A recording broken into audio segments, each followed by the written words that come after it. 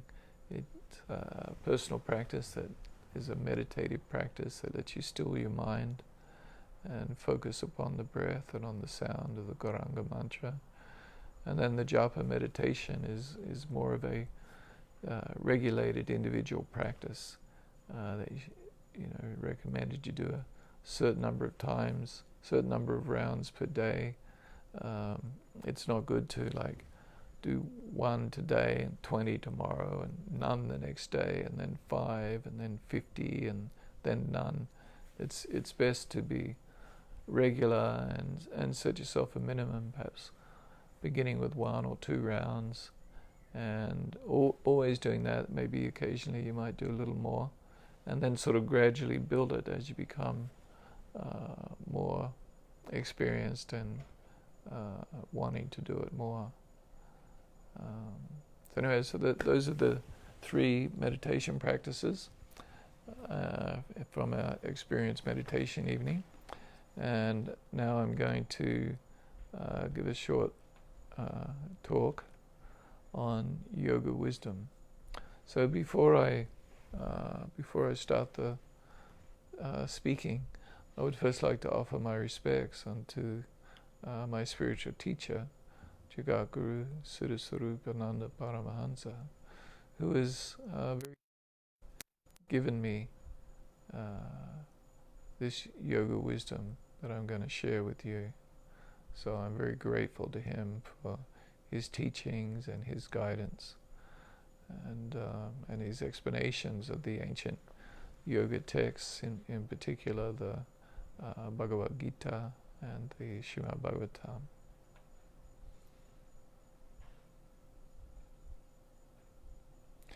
And also, before speaking, I'd like to offer my respects to all of you. Namaste. Thank you for attending this program, and please consider what I have to say with an open mind. So just as you bring the mantra within your mind and heart, so similarly we should be like this as we hear teachings of yoga wisdom. We should allow the yoga wisdom to enter within our hearts and minds. So we should be a little like an empty cup. In other words, we should listen with an open mind, not feeling that, I know everything already. We should have a little humility, like a wonderful spiritual quality is humility, a feeling of, I don't know everything, and I'd like to learn. And so in the human form of life, we have the unique opportunity to be able to inquire into what is the meaning of life? What is the purpose of life? Why am I here? Who am I? Why am I experiencing pain and suffering?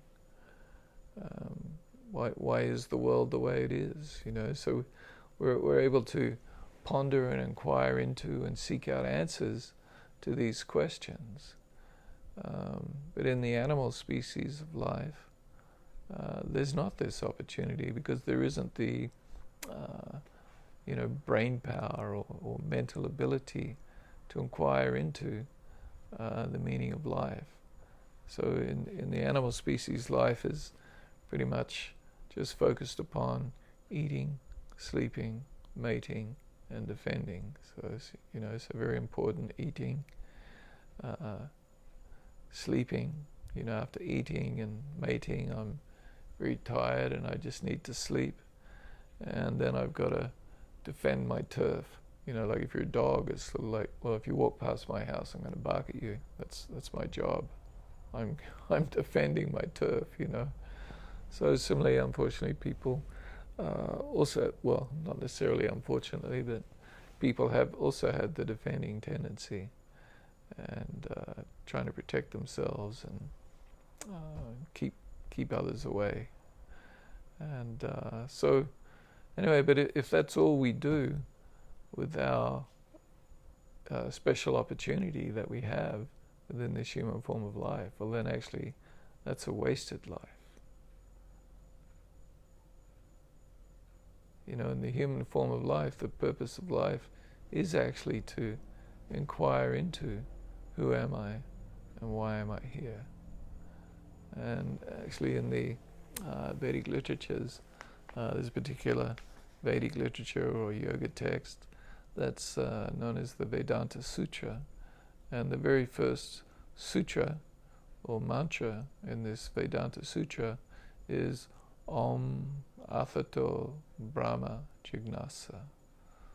So Om is an address to the Supreme. Athato, now is the time. Brahma, the absolute truth. Jignasa, inquiry. Now is the time to inquire into the absolute truth. Not later, not in the future, now. And why is it now? It's because you don't know what the future will bring. Currently you have the opportunity to make this inquiry. In the future you may not. So we should keep this Vedanta Sutra mantra in mind. Om Athato Brahma Jignasa. Now is the time to inquire into the absolute truth. So yoga, so the talk is on yoga wisdom. So yoga means union, to yoke, and it entails two people. And if there's going to be union, there has to be at least two people, and also a method or process of attaining union. And this specifically, within yoga, the two people we're talking about linking up is the individual living being, yourself, and the Supreme Person, the Supreme. And the process of achieving union or linking up with the Supreme is called yoga. So like the word yoke, when you yoke two bullocks together, this is coming from the Sanskrit of yoga.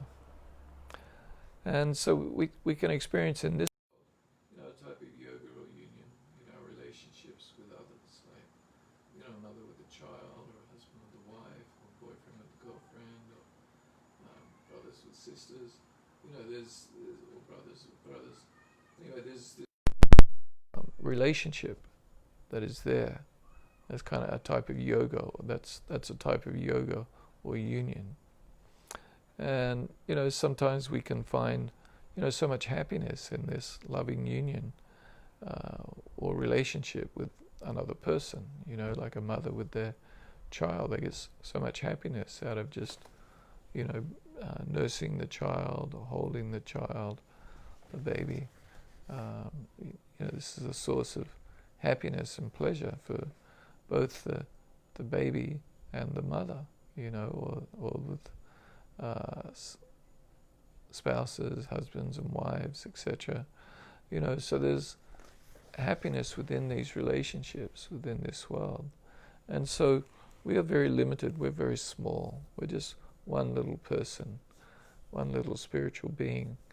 And and we're linking up with another one little person, another one little spiritual being. And yet from this union or relationship that we establish with this other person, we can experience so much happiness from it. And of course in material relationships we can also experience pain and unhappiness. But anyway, just keeping things on a positive note here, we can experience so much happiness in these loving relationships. And this is just between two very limited, small, little souls or people in this world. So you can only consider, we can just consider the amount of bliss, or what's known as ananda in Sanskrit. Ananda is bliss, blissfulness, and happiness that we can achieve if we link up with the Supreme Person, the original cause, the source of all the spiritual and material worlds and of all the living beings. So, if you can experience so much happiness just linking up with one small person, imagine how much that happiness and bliss can expand if you link up in yoga or union with the Supreme Person. So this is the goal of yoga. The goal of yoga is not to do lots of exercises and get very fit or strong. It's not to develop mystic powers.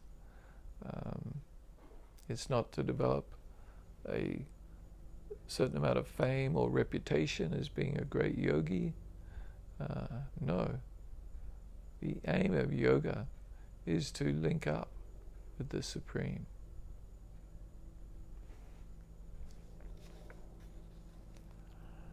So to understand yoga, we need to understand our identity. It's like, who am I? So I raise these questions of who am I and why am I here? What is the purpose of life? So, most people, when you ask them this question, well, okay, who are you? Or if you ask yourself the question, well, who am I? You'll generally tend to answer it in connection with, this body, this life that you have within this particular body in this particular lifetime at this particular point in time. So, for example, if someone asked me, out of the context of a yoga wisdom class, and they asked me, well, okay, Mahabhagavatas, who are you? Okay, well, I said, well,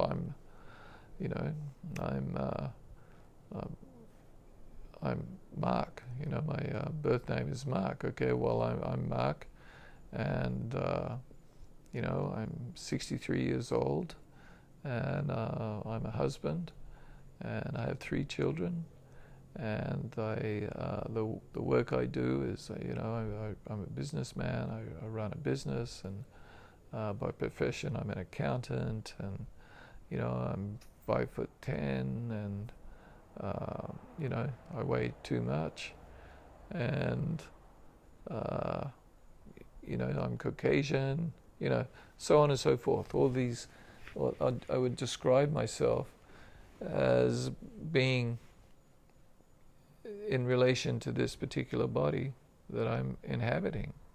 This is how I'll answer the question. But actually, in reality, no, that's not who you are. That's not who I am. This is temporary. This is temporary. Anicca, temporary. I am not this body. So I am actually spiritual. I am a spiritual being. I'm spiritual in essence.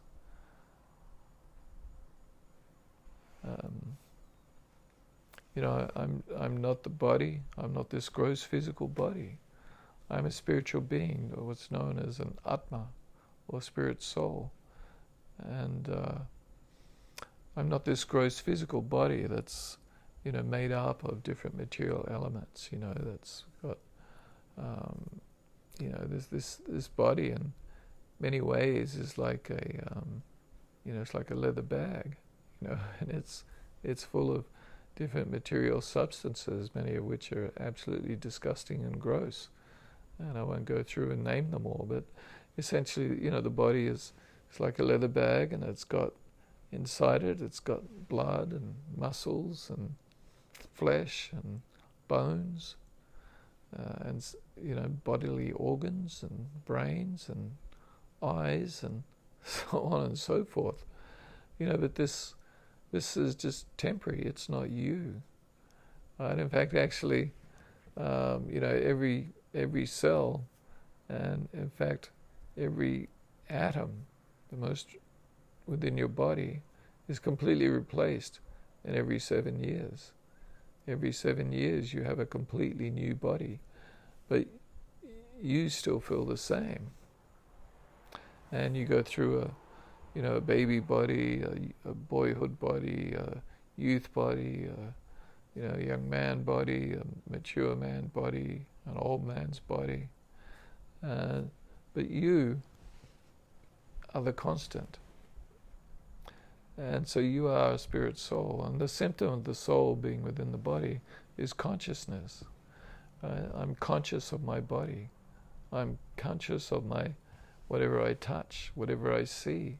I'm aware of it, right? So the dull matter, the brain substance is not aware. It's you, the soul, who are aware.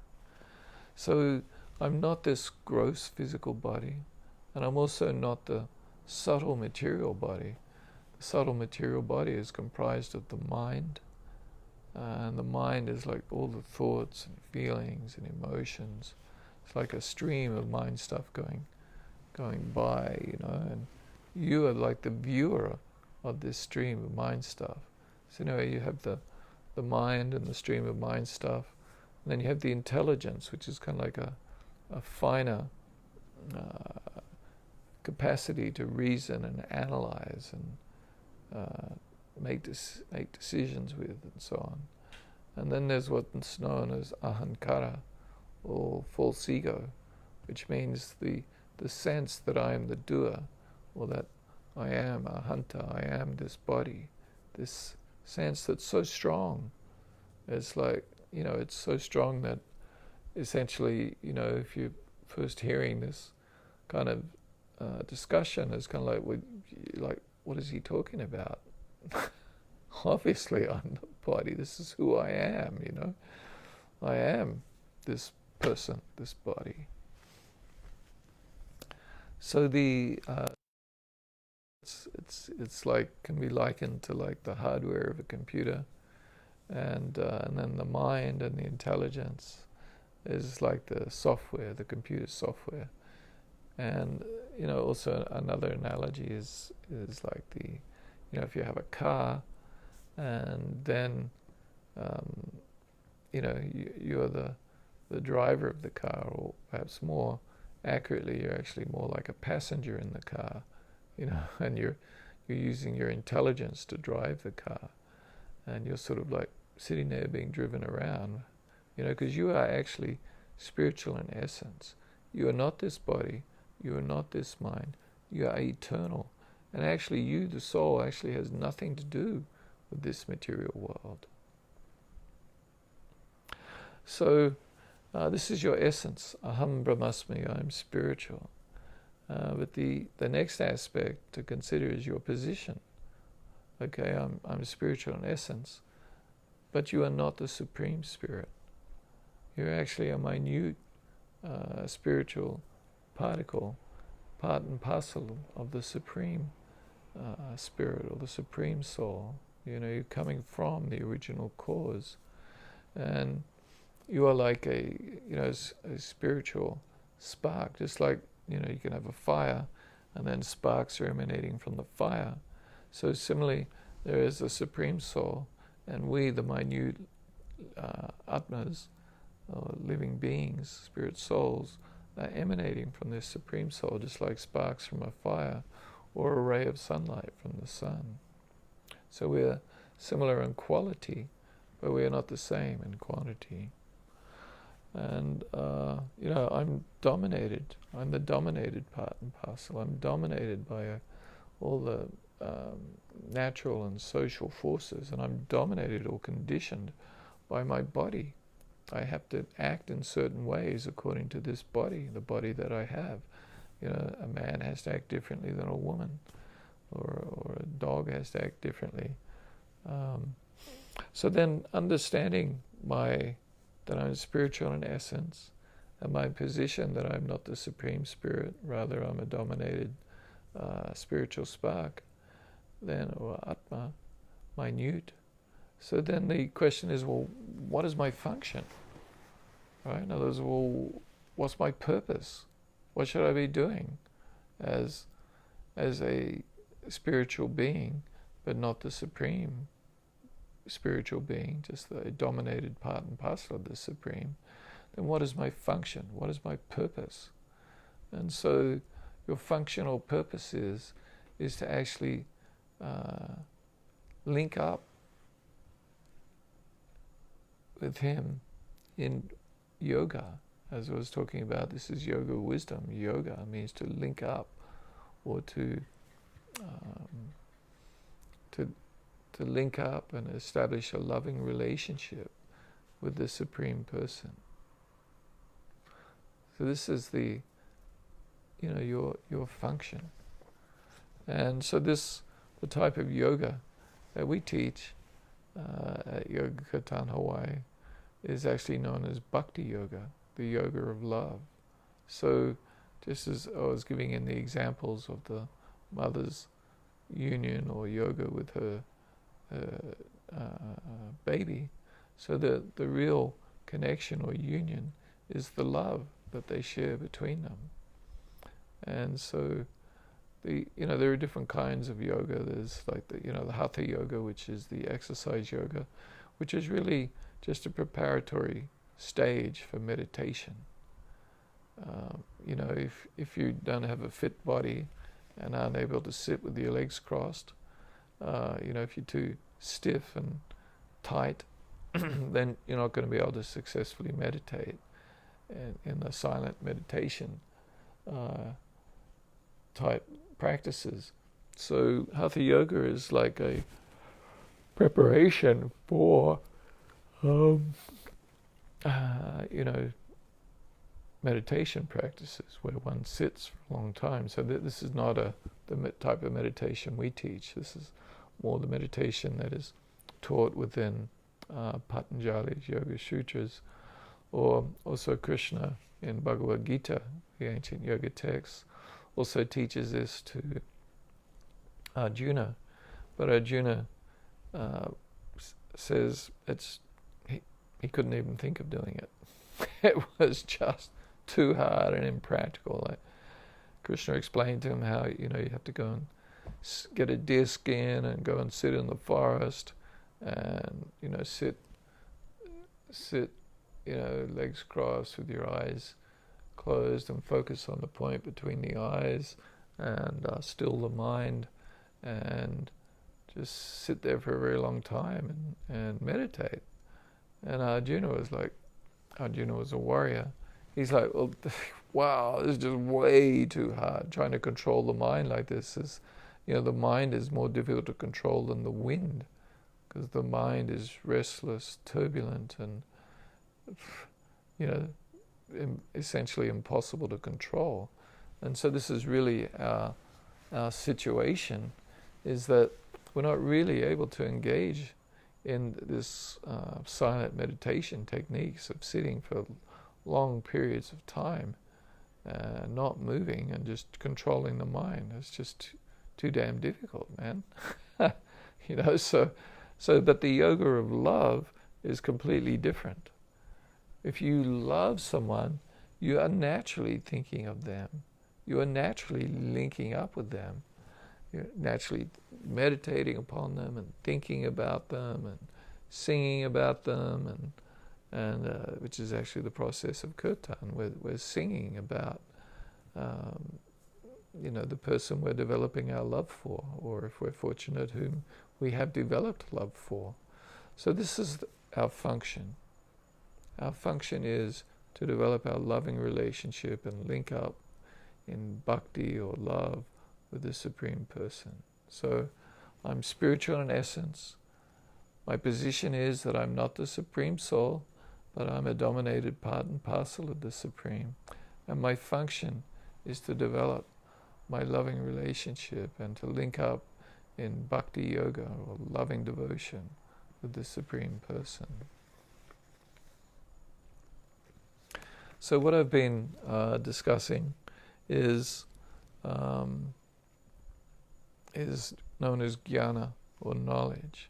But once that knowledge is combined with experience and realization, it becomes what's known as vijnana, or wisdom, which is realized and applied knowledge. So yoga wisdom is not just knowledge or jnana, it is vijnana, realized knowledge. So in other words, so I'm speaking here that you are spiritual in essence, and speaking about your position as the dominated part and parcel, and that your function is to engage in loving devotional service or bhakti yoga with the Supreme Person.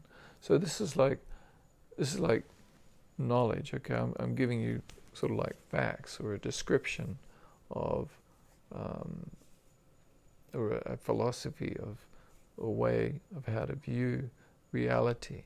But when you actually apply this knowledge, this jnana, to your life, and actually then begin to appreciate and realize it, and go, oh, and then begin to base your life upon these teachings, then this becomes vijnana, or realized knowledge.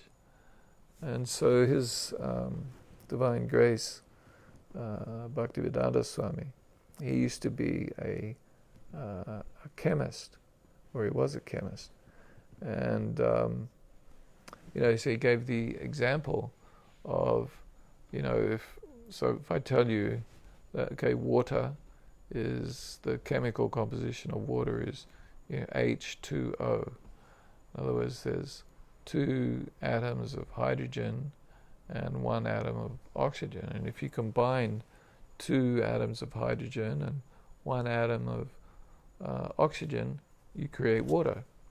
Okay, so this is very interesting. This is a nice fact or piece of knowledge. Okay, so this is like jnana. But then, like, if you do an experiment, okay, I'm in the science lab, and of course I've got no idea how you would do this. But anyway, if I have some hydrogen and I have some oxygen, and I combine them, and then it turns into water, then it's like,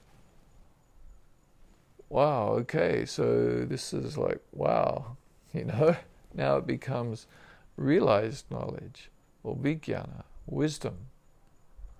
So similarly, these yoga teachings that I'm sharing with you, that you're not this body, that you're spiritual in essence, that you're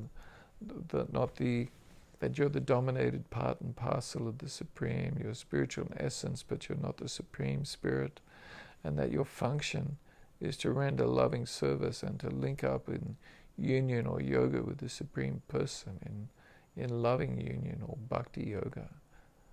This is your function.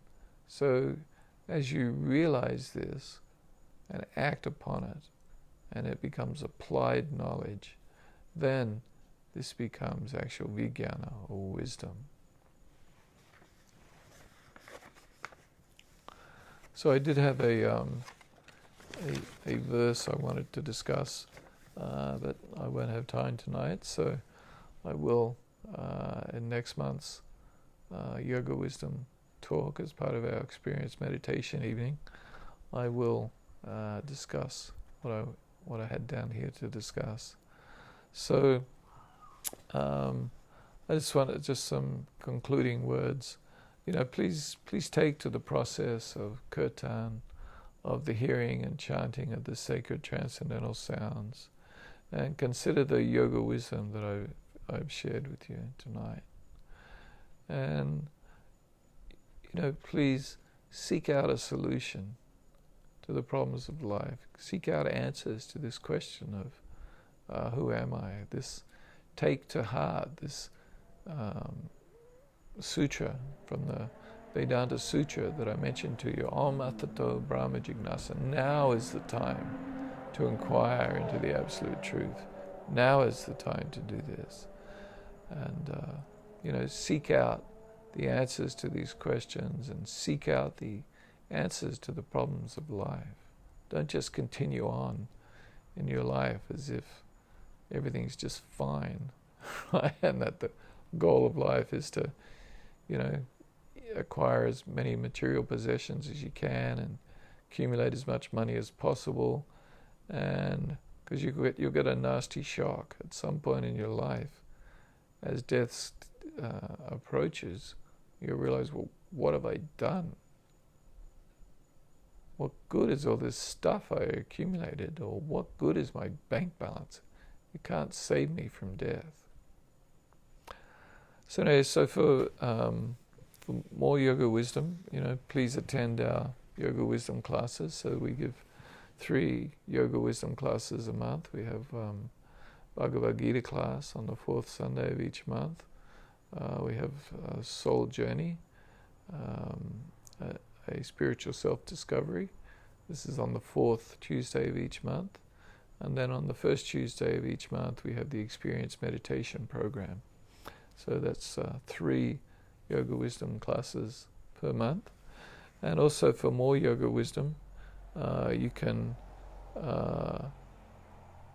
go to wisdom.yoga. So wisdom.yoga.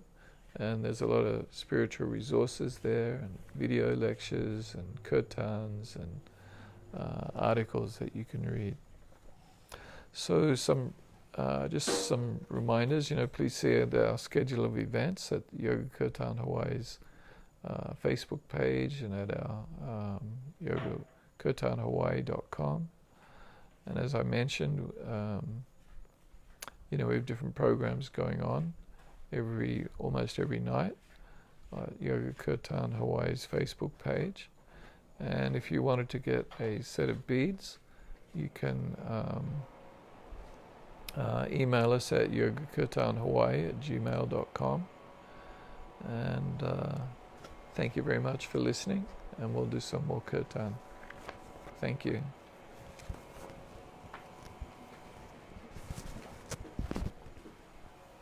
Ready for another kirtan, just a short one.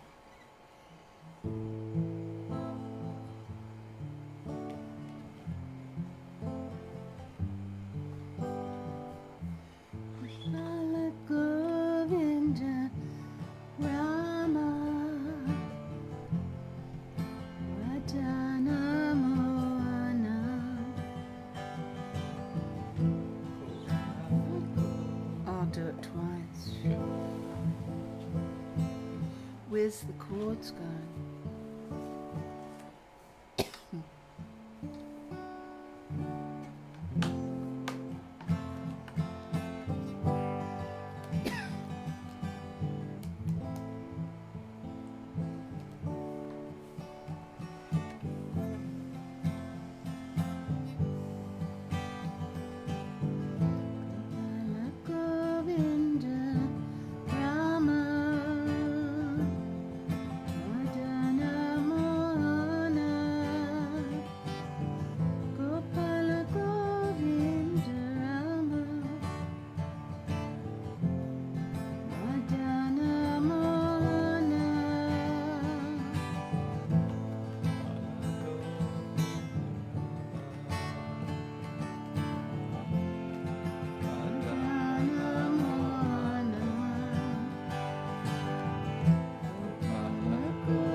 Switch to the Hare Krishna mantra.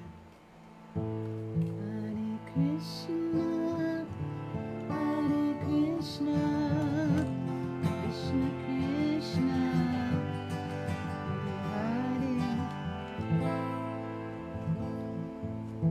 Hare Rama, Hare Rama, Rama Rama, Hare Hare,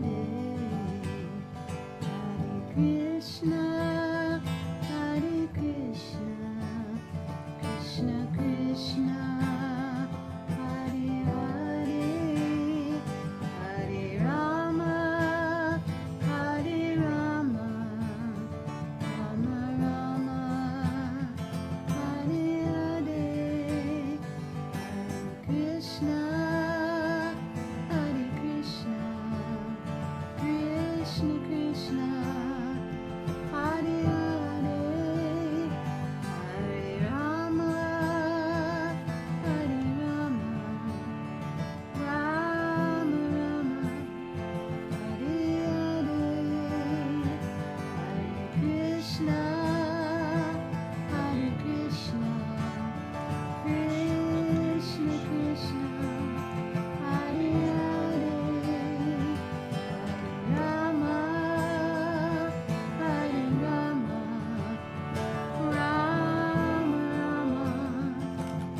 Have a nice evening and hope to see you again soon.